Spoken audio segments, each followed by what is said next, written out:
અમરેલીમાં રાજ્ય સરકારના મંત્રી અને કોળી સમાજના નેતા પરસોત્તમ સોલંકી અલગ જ અંદાજમાં જોવા મળ્યા.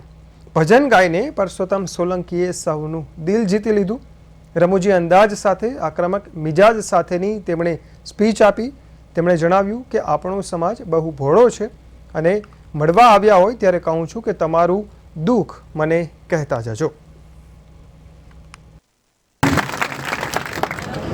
આજને સમાજ છે ને એ આપણો બહુ ભોળો છે. અમારે ઘણી વાર કહેવું પડે અને કોઈક વાર મારે આગળ આવ્યા હોય ને તો હું ઘણી વાર એમને કહું કે તમે ભલે અહીં આવ્યા પણ જમી ખાઈને જાજો, ચા પાણી પીજો અને તમારા હું દુઃખ છે ને એ મને કહેતા જાઓ. હું એમને કહું નહીં કે મેં હું કર્યું, પણ જે કરતા હોય ને એમને ખબર છે કે 2 દિવસ પછી પાછા મારે આગળ મીઠાઈનું બોક્સ લઈને આવે અને કે ભાઈ તમે જે કામ કર્યું ને એ તમને અભિનંદન. મેં કીધું કોઈ દી એવું કહેતો નથી.